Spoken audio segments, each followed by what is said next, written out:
Godavari drinking water supply project phase 2 and 3 అని తీసుకుంటున్నారు అధ్యక్ష అంతకుముందు మిషన్ భగీరథ అని చెప్పి మనం రాష్ట్రంలో కట్టుకుంటే అధ్యక్ష అందులో ఒక్క రూపాయి కూడా ప్రైవేట్ భాగస్వామ్యం లేదు అధ్యక్ష, మొత్తం కూడా ప్రభుత్వం డబ్బులే. ఇప్పుడు ఈ హైదరాబాద్ ఫేజ్ 2-3 ప్రాజెక్టులో ఈ ప్రభుత్వం ఏం చెప్తుంది అధ్యక్ష, 60% ప్రైవేట్ వాళ్ళ పార్ట్నర్షిప్ ఉంటుంది, 40% గవర్నమెంట్ ప్రాజెక్ట్ ఉంటుంది. దీన్ని హైబ్రిడ్ యాన్యుటీ మోడ్లో తీసుకుంటున్నారు అధ్యక్ష. దీనికోసం 7,360 కోట్లు ఖర్చు పెడుతున్నారు. దీన్ని 2 ప్యాకేజీలుగా చేస్తున్నారు అధ్యక్ష. అయితే ఈ ప్యాకేజీలు ఎవరికి పోతే మనకు తెలుసు అధ్యక్ష, ఈ ప్రభుత్వానికి ధైర్యం లేదు, మళ్ళీ అటు ఇటు పోయి మెగాకే ఇస్తారు. ఒక ఆంధ్రోలకు మన తెలంగాణలోకి కానీ ప్రామిస్ చేసినట్టుగా బీసీలకు 42% కానీ ఇచ్చే ఆస్కారం లేదు అధ్యక్ష. అయితే అది పక్కన పెడితే అధ్యక్ష ఇంకా ఘోరం ఏంటంటే ఈ ఏదైతే సంస్థ 60% ఇన్వెస్ట్ చేస్తుందో ఆ డబ్బులు ఇది మీరు వినాలి అధ్యక్ష దయచేసి. ప్రాజెక్ట్ నిర్మాణం పూర్తి చేసి కమర్షియల్ ఆపరేషన్ ప్రారంభమైన తేదీ ఏదైతే ఉంటుందో అంటే డేట్ ఆఫ్ కమిషన్ ఏదైతే ఉంటుందో అప్పటి నుంచి 180 రోజుల తర్వాత 15 రోజుల్లోపు వర్క్ ఏజెన్సీకి మొదటి ఇన్స్టాల్మెంట్ చెల్లిస్తారు. అంటే 120 మంత్లీ ఇన్స్టాల్మెంట్స్ అంటే 10 సంవత్సరాల పాటు హైదరాబాద్ మహానగరానికి మంచినీళ్ళు తేవడానికి ప్రభుత్వం 10.33% వడ్డీతో కలిపి ఒక ప్రైవేట్ ఏజెన్సీకి చెల్లిస్తుంది అధ్యక్ష. Where is the spirit of mission Bhagiratha అధ్యక్ష? మిషన్ భగీరథతో మేము కనెక్ట్ చేయలేదు వాటరు, ఆ ఊరు ఇయ్యలేదు ఈ ఊరు ఇయ్యలేదు అన్నారు. ఎక్కడన్నా 1% అన్న ప్రైవేట్ ప్రాపర్టీ తీసుకున్నాం అధ్యక్ష. మమ్మల్ని మొన్న ముఖ్యమంత్రి గారు నిన్న సాయంత్రం సభలో మాట్లాడుకుంటా కూడా నేను 11%కి వడ్డీలు బీఆర్ఎస్ ప్రభుత్వం తీసుకొస్తే దాన్ని తగ్గించి 4% చేస్తున్నా అన్నారు అధ్యక్ష. మరి ఇదేంది అధ్యక్ష? 10.33% 120 నెలలు హైదరాబాద్ తాగునీటి వసతిని ఒక ప్రైవేట్ ఏజెన్సీ దగ్గర తాకట్టు పెడతా ఉన్నారు అధ్యక్ష. ఇది కంప్లీట్గా మేము దీన్ని వ్యతిరేకిస్తూ ఉన్నాం అధ్యక్ష. అట్లానే ఇందాక నేను మీకు చెప్పినట్టు సింగరేణిలో ఇచ్చినటువంటి లెటర్ ఆఫ్ యాక్సెప్టెన్స్ ఏదైతే ఉందో అధ్యక్ష దాన్ని కూడా వెనక్కి తీసుకోవాలని చెప్పి నేను డిమాండ్ చేస్తూ ఉన్నాను అధ్యక్ష. ఇంకొక విషయం అధ్యక్ష, జనరల్గా చాలా సెంటిమెంటల్గా ముఖ్యమంత్రి గారు నిన్న బయట మాట్లాడినారు అధ్యక్ష. మాట్లాడి కారుణ్య నియామకాలు నేను చేసినాను, ఇంతవరకు కేసీఆర్ ఎవరినైనా మిమ్మల్ని పిలిచి మాట్లాడినరా అన్నారు అధ్యక్ష. కేసీఆర్ గారు ఆశా వర్కర్లను, అంగన్వాడీ వర్కర్లను, ఆటో డ్రైవర్లను, కార్మిక రంగంలో అనేక మందిని, సింగరేణి కార్మికుల్ని, హోమ్ గార్డ్స్ని, ఈ రాష్ట్రంలో అనాథ పిల్లలు ఉంటే అధ్యక్ష అంతకుముందు వాళ్ళు ఎవరో చెప్పుకోలేని పరిస్థితి ఉండే. వాళ్ళను 10వ తరగతి అయితే బయటికి దోసే వాళ్ళు అనాథ శరణాలయాల నుంచి. కానీ వాళ్ళని చిల్డ్రన్ ఆఫ్ స్టేట్ కింద గుర్తించి వాళ్ళు 12th చదివినా ఇంజనీరింగ్ దాకా చదివినా ఎక్కడి దాకా చదివినా చదివించి సపరేట్ ఆధార్ కార్డు ఇచ్చి బీసీఏ కింద రిజర్వేషన్లు ఇచ్చి ఆ పిల్లలకు ఉద్యోగాలు వచ్చే వరకు ప్రభుత్వం బాధ్యత తీసుకుంది అధ్యక్ష. మానవత్వంలో కేసీఆర్తో రేవంత్ రెడ్డి గారికి పోటీ అయింది అధ్యక్ష. ముఖ్యమంత్రి గారు చాలా చెప్పుకునే ప్రయత్నం చేసినారు అధ్యక్ష, కానీ ఇది చాలా అన్యాయం అధ్యక్ష. అట్లానే అధ్యక్ష ఒకటే మాట అధ్యక్ష, ఓవరాల్గా అధ్యక్ష గవర్నమెంట్ బడ్జెట్ అంటే floor house leader government leader ముఖ్యమంత్రి గారి మీదనే ఫోకస్ ఉంటుంది అధ్యక్ష. వారు అంతకుముందు ఏం చెప్పినారు అధ్యక్ష, కేసీఆర్ గారు ఎన్నడూ కూడా ప్రజల్ని కలుస్తలేను, నేను రోజు కలుస్తా అని చెప్పారు అధ్యక్ష.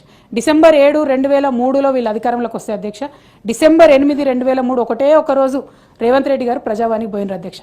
ఇంతవరకు ప్రజావానికి పోలేదు. అసలు అంటే ఏంది అధ్యక్ష, ప్రజల్ని కలవరు. సెక్రటేరియట్కు చుట్టం చూపుగా పోతున్నారు అధ్యక్ష. మమ్మల్ని అనేవాళ్ళు సెక్రటేరియట్కి పోతలేరు కేసీఆర్ గారు. ఇవాళ పరిపాలన ఎక్కడ జరుగుతుంది అధ్యక్ష? పోలీస్ కమాండ్ కంట్రోల్లో కూర్చొని పరిపాలన చేసుకుంటున్నారు అధ్యక్ష. అయితే అధ్యక్ష ఇంకొకటి అధ్యక్ష రుణమాఫీ అధ్యక్ష, ఫైనాన్సెస్ చెప్తాను అధ్యక్ష.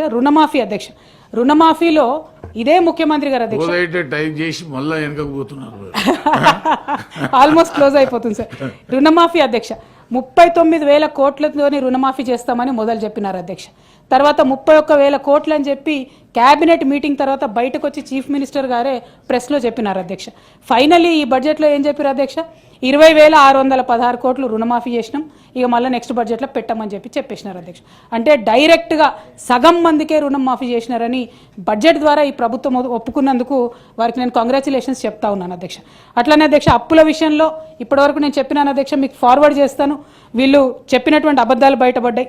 అదేవిధంగా నేషనల్ మీడియాలో మీరు చేసినటువంటి నయవంచన పైసలతో సహా ఇదే బడ్జెట్లో అయిపోయింది అధ్యక్ష, ఇదే బడ్జెట్లో బయటపడింది అధ్యక్ష. అదేవిధంగా ఇరిగేషన్ ప్రాజెక్ట్స్లో వీరి యొక్క అవినీతిని మిస్మేనేజ్మెంట్ని ఉదాహరణతో సహా నేను చెప్పినాను అధ్యక్ష.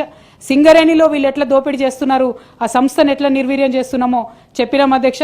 అట్లానే ఈ మెగా కంపెనీకి ఈ నీళ్ళ నమ్ముకునేటటువంటి ప్రాజెక్ట్ ఏదైతే ఉందో దాన్ని కూడా క్యాన్సిల్ చేయాలి, ప్రభుత్వమే 100% డబ్బులు పెట్టుకోవాలని చెప్పి నేను డిమాండ్ చేస్తా ఉన్నాను అధ్యక్ష. అదేవిధంగా ఇసుక అధ్యక్ష, ఇంకొక చిన్న, ఇది చాలా మనందరికి అవసరమైన ఇష్యూ అధ్యక్ష, దయచేసి. ఇసుక అధ్యక్ష, హైదరాబాద్ మహానగరంలో ప్రభుత్వం ఇసుక యార్డులు పెట్టి అమ్ముతుంది అధ్యక్ష. ఎప్పుడు అమ్ముతుంది? వానాకాలంలో అమ్ముతుంది. వానాకాలం కోసం పెడతాం. ఇప్పుడు ఏం చేస్తున్నారు అధ్యక్ష? ఆల్రెడీ ఫిబ్రవరి, ఇప్పుడే 1800కు ఒక లోడ్ అని చెప్పి ప్రభుత్వం అమ్ముతుందని చెప్పి నిన్న ముఖ్యమంత్రి గారు గొప్పగా చెప్పినారు అధ్యక్ష. ఈ ఎండాకాలంలో బయట గోదావరి నది దగ్గర 1200 రూపాయలకు లోడ్ దొరుకుతుంది అధ్యక్ష.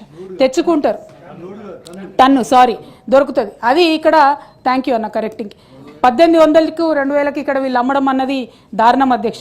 అయితే దీని వెనుక జరుగుతున్నది కూడా ఒకటి ఉంది అధ్యక్ష. ఒక కాంట్రాక్టర్కు మొత్తం రాష్ట్రంలో ఇసుక ఇవ్వాలనేటటువంటి కుట్ర కూడా జరుగుతున్నది. ఆల్రెడీ ఒక 1000 లారీలు తిరుగుతున్నాయి. దీనివల్ల అల్టిమేట్గా ఏం జరుగుతుంది అధ్యక్ష? సామాన్య ప్రజలకు ఇసుక రేటు పెరుగుతుంది అధ్యక్ష. సో అట్లా కాకుండా మంచి పాలసీతో దయచేసి రావాలని చెప్పి ప్రభుత్వాన్ని నేను విజ్ఞప్తి చేస్తున్నా అధ్యక్ష. అట్లానే ఈ అయిపోయింది అధ్యక్ష. ఇట్లా వీళ్ళు ఏదైతే నీతి సూత్రాలు, వర్క్ ఎథిక్స్ మాకు చెప్పినారో అధ్యక్ష, అవేవి కూడా పాటించట్లేదు అన్నటువంటిది క్లారిటీగా అర్థమవుతుంది అధ్యక్ష. ఇక మేమేమన్నా గట్టిగా అడిగినాం అనుకోండి అధ్యక్ష, మా యువకులకు ఇస్తా అన్నది ఏమైంది అంటే, యువ వికాసం పేరుతోని కాంగ్రెస్ కార్యకర్తలకు 6000 కోట్ల రూపాయలు ఇస్తామని మొన్న బహిరంగంగా ముఖ్యమంత్రి గారు ప్రకటించారు అధ్యక్ష. సంతోషం అధ్యక్ష, మా ప్రజలకు ఇవ్వకున్నా సరే, మీ గెలుపు కోసం కష్టపడ్డ కాంగ్రెస్ కార్యకర్తలకు ఇచ్చుకున్నా సరే మీరు ఇచ్చుకోండి 6000 కోట్లు. యువ వికాసం అంటే కాంగ్రెస్ వాళ్ళే అంటే మేము దాన్ని కూడా ప్రజలకు తెలియజేస్తాం అధ్యక్ష. అట్లనే అధ్యక్ష, ఇక చివరిగా 6 గ్యారంటీల పేరుతోని అధ్యక్ష, 6 గ్యారంటీల పేరుతోని ఏదైతే ఇది అధ్యక్ష, 6 గ్యారంటీలు, ఇందిరమ్మ గారి ఫోటో, 6 గ్యారంటీలు. ఈ ఫోటో పట్టుకొని ముఖ్యమంత్రి గారు ఏం చెప్పినారు అధ్యక్ష? ఓటు వేసే రోజు మీరు దీనికి పొద్దున్న లేచి పూజ చేయండి, పసుపు కుంకుమ చల్లండి, ఓటింగ్ బూత్కు వండి కాంగ్రెస్ పార్టీకి ఓటేయండి అన్నారు అధ్యక్ష. పాపం ప్రజలు చాలా మంది నమ్మి అదే పని చేసినారు అధ్యక్ష. ఇందులో ఒక్కటి తప్ప ఏది ఇంప్లిమెంట్ అయితే లేదు అధ్యక్ష. ఈ మొత్తం 6 గ్యారంటీలను గంగలో కలిపిననేటటువంటి దానికి పెద్ద ప్రూఫ్ అధ్యక్ష ఈ బడ్జెట్. అట్లానే కాంగ్రెస్ మార్క్ కరప్షన్కి, కాంగ్రెస్ మార్క్ కన్నింగ్నెస్కి perfect black and white proof ఈ బడ్జెట్ అధ్యక్ష. Thank you. జై తెలంగాణ. కాంగ్రెస్ అంటే త్యాగాలకు మారుపేరు అధ్యక్ష, కరప్షన్ కాదు. ఈ రాష్ట్రం పరువు మేము తీయలేదు, మీ కుటుంబం తీసుంటుంది, మీరు తీసుంటారు తప్ప మేము తీయలేదు. ఈ రాష్ట్రాన్ని అత్యున్నతంగా ఉంచాలనేదే మా ప్రభుత్వం యొక్క లక్ష్యము. ఇవాళ కాళేశ్వరం అంబిషన్ కరప్షన్ కావచ్చు, తరతరాలుగా వాళ్ళ కుటుంబాలకు పదవులు కావచ్చు, వాళ్ళ అధికారంలో ఉండాలనే ఉద్దేశం తప్ప మాకు అలాంటిది లేదు.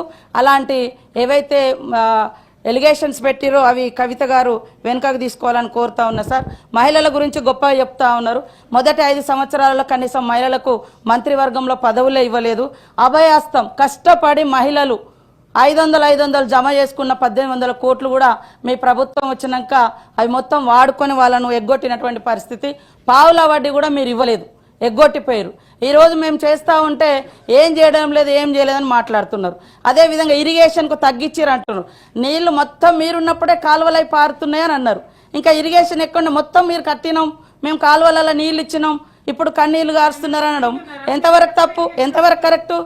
మీరు అన్నారు కదా మొత్తం కాలువలలో నీళ్లు మీరు దవ్వుతాయి, కాలువలు దవ్వుతాయి, మేమేమన్నా మూసేసినామా సార్? కాలువలు ఏమన్నా మూసేసినామా? అట్లనే కరప్షన్ అంటున్నారు. కరప్షన్ మీ డిఎన్ఏలో ఉంది, మీ పార్టీలో ఉంది. మీరు ఇష్టానుసారంగా ఎస్టిమేషన్స్ పెంచి మీరు దోసుకొని తిన్నారు, మేము కాదు. అదేవిధంగా నోటిఫికేషన్ల గురించి మీరు ఇచ్చిన నోటిఫికేషన్లు ఎవరు అడ్డుకున్నారు సార్ ఉద్యోగాలు ఇవ్వకుండా? మరి ఇప్పుడు ఎట్లా అవుతున్నాయి? ఇవాళ 59,000 ఉద్యోగాలు ఇచ్చినటువంటి వాస్తవాన్ని కూడా మీరు గుర్తించలేకపోతున్నారు.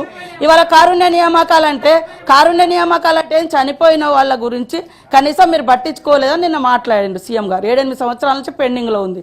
మేము ఆశలను పిలిచి ఆశా వర్కర్లను ఎట్లా కొట్టిర్రు, ఎట్లా సూదులతో కూర్చుతారన్నారు, ఇవన్నీ ఎట్లా మాట్లాడిరు? కాబట్టి అవును మీరు అన్నీ చేస్తే మరి మిమ్మల్ని అందరు అక్కడ ఎందుకు కూర్చోబెట్టిర్రు? ఇవాళ 1% తోటే అంటున్నారు. మీరు అధికారంలోకి వచ్చినప్పుడు 63 సీట్లు వచ్చినాయి. మీరు అధికారంలోకి వచ్చేటప్పుడు 63 సీట్లతో వచ్చిర్రు. ఇప్పుడు మేము 65 సీట్లతో ఉన్నాం. ఇంకా మీరు వస్తేనేమో గొప్పగా అధికారంలోకి వచ్చినట్టు, మేము వస్తేనేమో తక్కువతో అధికారంలోకి వచ్చినట్టు ఎట్లయితే సార్? అధికారం అనేది అధికారమే. సీట్లు ఇచ్చిర్రు. అదే అంటున్న వాళ్ళు ఎంతసేపు మేము గొప్పోళ్ళం. అరే 10 ఏళ్ళల్లో మీరు 10 ఏళ్ళల్లో ఎన్ని ఇళ్ళు ఇచ్చిర్రు? మీరు ఫస్ట్ సారి 10 ఏళ్ళలో వచ్చినప్పుడు 10 ఏళ్ళల్లో అరే మేము ఇయ్యలే, ఉమ్మడి రాష్ట్రంలో అది సరిగా జరగలేదని తెలంగాణ కోసం కొట్లాడి తెచ్చుకున్న తెలంగాణలో మీరు అద్భుతాలు చేస్తా అన్నారు. మీరు మొదటిసారి ఏం చెప్పిర్రు? ఇల్లు సింగిల్ బెడ్రూమ్లు చిన్న ఇల్లు ఎక్కడ పడుకుంటారు అది అని చెప్పారు. మీరు వచ్చిన తర్వాత ఇల్లే ఇయ్యలే. మళ్ళీ లాస్ట్కి మొన్న 2023లో ఎలక్షన్ల ముందు ఇచ్చిర్రు 5 లక్షల 7 లక్షలతో ఇల్లులు కట్టిస్తామని చెప్పి ఆ ఇల్లులు కూడా 3 లక్షలకు తగ్గించారు. 3 లక్షల ఇల్లులు కూడా 3 అంతస్తులోనికి ఇస్తే అందుకనే మిమ్మల్ని ఇళ్లలో పంపించారు. కాబట్టి ఈ రకమైన మేము వచ్చి 1.5 year కూడా అయితలేదు. పదే పదే ఏమైంది ఏమైంది ఏమైంది. మేము ఫ్రీ బస్ ఇస్తే మీరు ఓర్వలేరు అవుతుంది, మేము ఇల్లు ఇస్తే ఓర్వలేరు అవుతుంది, మేము ఉద్యోగాలు ఇస్తే ఓర్వలేరు అవుతుంది. పదే పదే పదే పదే ఈ రకమైనటువంటిది. ఇవాళ మరి మీరు ఒక పథకం పెట్టిరు, అన్ని మీరు ఇచ్చిన పథకాలను మేము ఇవాళ రాజీవ్ యువ వికాసం పెడితే ఎందుకు అంత మీకు అక్కసు? ఇవాళ బడ్జెట్ లో అదే ఇంటికో ఉద్యోగం అని చెప్పారు. అదే విధంగా 100 కోట్ల బడ్జెట్ లో పోయిన బడ్జెట్ లో 2019 బడ్జెట్ లో ఏది నిరుద్యోగ భృతి ఇస్తామని కూడా బడ్జెట్ లో 100 కోట్లు కేటాయించి కూడా వాళ్ళు ఇవ్వలేదు. ఇట్లాంటి ఎన్నో ఉన్నాయి. కాబట్టి కరప్షన్ లేదా రాష్ట్రం పరువు మేము తీయలే, వాళ్ళ పార్టీ వాళ్ళు తీసిరు. అందుకని ప్రజలు అర్థం చేసుకున్నారు, ఆ రకంగా చేసిరు. కాబట్టి ఇలాంటి తప్పుడు ప్రచారం తప్పుడు మాటలతోటి సంకల్ గుద్దుకోవడం మంచిది కాదని చెప్తున్నా. ఉన్న వాస్తవాలు మాట్లాడి అప్పులు కూడా FRBM ప్రకారం 4.5 లక్షలు పైగా తెచ్చిర్రు. మిగతా కార్పొరేషన్ లోన్స్ ఉన్నాయని మేము స్పష్టంగా చెప్తున్నాం. కార్పొరేషన్ లోన్స్ కూడా తెచ్చిర్రు, అవన్నీ కూడా బయట పెడతాం. అప్పుడు మీరు ఒప్పుకోండి. మరి మీ హయాంలో 7 లక్షల కోట్ల అప్పు అయిందా కాలేదో మేము చూపిస్తాం. సీఎం గారు బరాబర్ చెప్పిండు అప్పులకు వడ్డీలు కడుతున్నామని. అయినా కూడా అదే రకంగా మాట్లాడు. ఈ రాష్ట్రం పరువు మేము తీయలేదు, ఆడోళ్ళ పరువు అసలే తీయలేదు, మేము తీయలేదు సార్.